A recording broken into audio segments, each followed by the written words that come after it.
Hey guys, Mr. Happy here, and welcome to my weekly Dev Post highlight. This week is what? Today's the 16th, so that means Sunday was the 10th. So we're going to be looking at all the dev posts from November 10th through November 16th. Not all of them, but just a few highlights to go over what the devs are talking about, some of the updates that we've gotten that you may or may not have heard about if you're not keeping up to date on these things. So the first one is actually pretty interesting, something that I actually never noticed because I usually play with the music off. But apparently there's a few dungeons where the background music does not loop entirely. So having seen that, the devs responded and said, "Greetings. We plan on making how the background music for dungeons play change depending on which dungeon you are doing.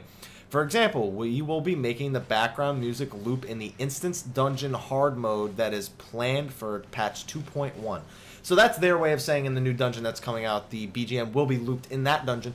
I'm hoping that that means that all the other dungeons are going to get their BGMs looped, if they're not already, in case that, because that's pretty lame if it goes dead quiet in the middle of a dungeon. I guess I would never notice that since I don't really play with the sound on, but good on you. That's something that should be pretty easy to fix, so I hope that, I don't know why they didn't do it in the first place, but that's neither here nor there. At this point, at least they're aware of it and addressing it, I hope. The next one is pretty interesting, so we're just gonna read this, and it's actually about guild leaves, about how when you have too many on the screen, when you've accepted too many, it's actually really hard to tell what's a guild leave, what's a quest, what anything is. It gets really confusing, and this is actually really important for 2.1, because in 2.1, guild leave experience is being increased. So the dev posted, hey, and yes, he did actually say that. Some users mention that when accepting multiple guild leaves at the same time, their display on the map often becomes difficult to see which is which. To start out, in patch 2.1, we will be changing the colors of the circles displayed on the map indicating the guild leave area. After this, we will be making further adjustments so that it is even easier to tell which leave you started. So that's good, because even though not a lot of people play around with the battle leaves, it is extremely confusing, even with non-battle leaves, even with crafting leaves and things like that. It can be really difficult to tell which one is which. So thank you, glad that they are going to be fixing that. Now, the next one is something that's definitely a button of mine with the game, and that's not being able to mail your own alts. Like, if you have an alt on a server, you cannot send mail to them because they're not on your friends list. So, person was asking if they could please open that up, and unfortunately, this was the answer we got.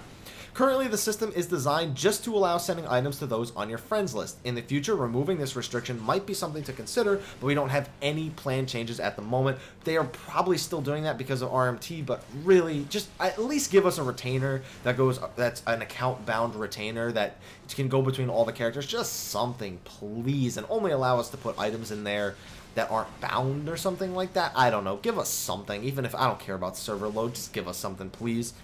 Alright, the next one is actually about the MVP system. Now, for those of you who don't know, the MVP system will allow you to vote on helpful party members when you're doing instance dungeons and duty finder things. That way, when you vote somebody up, they gain points, and those points can be used on aesthetics and vanity items. So, they said, in an effort to address some of your concerns, we confirmed some information with the UI team we'll share with you all here. The MVP vote takes place specifically after a dungeon boss is defeated. The process is entirely voluntary, and the players can choose not to make any vote at all. It is with this design in mind that we hope players only use the MVP system to reward helpful and exceptional players and encourage users to work towards the goal to receive a vote. So I'm wondering how often people are actually going to go out of their way to vote because of this, and it says a dungeon boss. It doesn't say the final boss, it doesn't say all the bosses, just says a dungeon boss. So I'm wondering if it's going to be after each dungeon boss or just at the end, the last dungeon boss. But overall, I'm looking forward to the MVP system, so I'm actually interested to see if the UI for that is intrusive at all. So it's a good update. Hopefully we'll hear more about that in the future. Probably won't hear about that till sometime in December. Now, the next one is actually a concern about coil drop distribution. Now, in turn 1, there are 2 chests that you get from killing Caduceus. One of the chests has 13 different items in it, and the other one only has 4 items in it. This means that you're way more likely to get the loot from the second chest, any of those, than you are to get any of the loot from the first chest. Now, they said they had this to say about that. Greetings. Thanks for bringing up this concern. While the actual drop rates are a bit different compared to what was posted, we have indeed confirmed an issue that resulted in the items not being evenly distributed between the two chests, and we will be addressing this in a hotfix next week. So what that probably means is that, well, it's not really rolling between 13 items fairly. Some items naturally have a higher drop rate, and in the second chest, it's probably the same way. While there are 4 items, it doesn't mean that there's a 25% drop rate on each of them. Some of them may have 30%, others may have 20%, things like that. But they do admit that it's kind of ridiculous that there's 4 pieces of jewelry in one chest and 13 pieces, including elegant bodies and important pieces that people really need in the other chest, and they're just not rolling evenly against each other. So if you are looking for a drop from Coil 1, expect for you to have a better chance at that sometime in the very near future. Now the next one, I'm just going to read it before we discuss what it was about. Greetings. Though this will not really address the core discussion in this thread, apologies for deviating from the topic slightly, I've been noticing here and in other locations that players are calling the use of boss rooms to lock monsters out an exploit. Just to clarify, the development team is of course aware from a specification standpoint about the strategies for Wanderer's Palace and other places that involve using boss rooms to lock out regular monsters, and they have no specific plans to address this currently. In the future, there is the possibility that this changes. However, that's really awkward. I know what they're trying to say, but the possibility that this changes. However, we'll be keeping it the way it is currently for now. Please understand that using this strategy is not in any violation of the rules, and you will not be subject to penalties for playing this way. So, in case you didn't know, in case you're reading this and you've never done the Wanderer's Palace speedruns or anything like that, if you run into a boss room and a monster tries to follow you in there, if the door closes behind you, then the monster won't follow you in. And there are ways to force monsters to flee from you by holding them just on the edge as you start a battle, and then the gate will go up and they will go away. So they actually said that this is fine. Go ahead and do it. We won't be giving anybody any trouble for this, but we may change it in the future. Right now, not looking at it, but in the future, we may change this. So we'll see what they do with it in the future. Personally, I think it should go away. I think it's ridiculous. I think it's really not that hard to just kill the extra monsters. For new players, sometimes they get hassled into these speedruns, and for older players, sometimes it's not even faster to try and do that. Sometimes you just have the DPS to AoE it down anyway, so you might as well. I don't think it's really that big of a deal, but I would like to see it fixed and just dungeons be run normally, I guess, for once. Now, the next one we have is about Grand Company seals. Now, a lot of people are saying, I have nothing to spend my Grand Company seals on, so this was a great piece of news for that, especially those of you looking forward to housing, both individual in the future and free company houses in 2.1. Greetings. If you managed to stockpile a whole bunch of Grand Company seals and have bought everything available, you'll be happy to know that we will, of course, be adding more items periodically as we move forward. Some of the things that you'll be able to purchase with seals are the Grand Company furniture that were shown off during the previous letter from the producer live. So yes, you will be able to buy some Grand Company furniture with those seals that you have left over. So if you got 50,000 of them stockpiled, be prepared to actually do something with them. Now, some people were saying that maybe you could trade 50,000 seals in for like 100 philosophy, but really, would you want to go grind out 50,000 seals for some philosophy points or maybe even mythology points? Probably just quicker to run Wanderer's Palace, but it would have been nice. However, furniture and hopefully more useful items will be coming in the future. Now, the next one is actually about the armoire. Somebody was making the very, very, very valid point that there are some items that can't go in your armoire that just take up space, either on your retainer or on your person. And I very much agree with this because the armoire does not nearly host enough types of armor. Now, I'm not going to say my opinion until after this, but let's read what the dev had to say. Greetings. If you've managed... I just read the one before it. Well, greetings, that's what they all start with greetings. Just say hey or hi or hey, like the guy said before.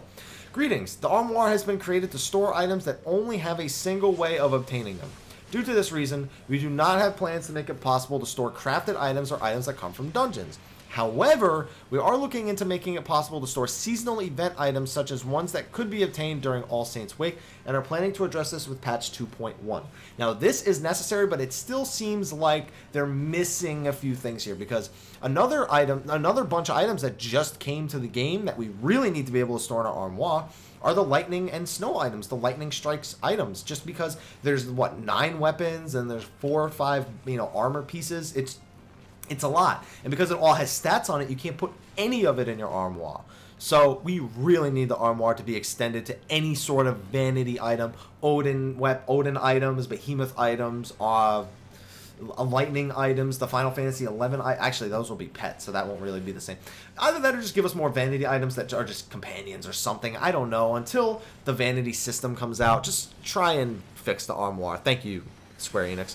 And the last one that we have here is actually just one insert that I pulled from a UI post, and it was actually about the market board. Somebody was saying they would really like the option for a sort of a, these are my most popular items that I buy. I'd like to be able to quick search them without having to, you know, go through the manual ways of searching them every time.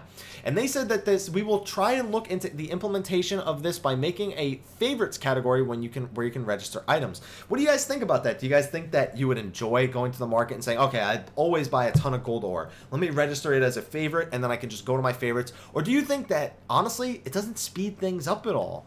I don't know that it does. I mean, I think it would take the same amount of menu clicks to get to a favorites list than it would. Maybe it would be a little bit faster. If you're not searching for the item by name, I guess it would be, but is it really that much faster than searching for the item by name? I guess it's hard to say, and we'll have to see if they even implement it, if they can find a quick way of implementing it. Anyway, guys, what did you think about that? This week didn't really have a lot going on, but there were some really nice items here. I mean, you have the armoire, which is definitely a thing that needs to be fixed. You have things that you're going to be able to spend your Grand Company seals on, finally. We had the topic of the boss room lockouts. I mean, we had drop rates and coil being called into question. There were a lot of really good posts this week that were actually about things that players were severely concerned about and have been complaining about. And honestly, I like to see those kind of things get answered on the forums. So what do you guys think? Did you guys enjoy this weekly Dev Post highlight? If you did, please like, favorite, subscribe, and share. And be sure to comment on these in the actual official forums. There are links to each individual link, each individual forum post in the links below, in the description below, if I could actually get the words that are supposed to be coming out of my mouth correctly.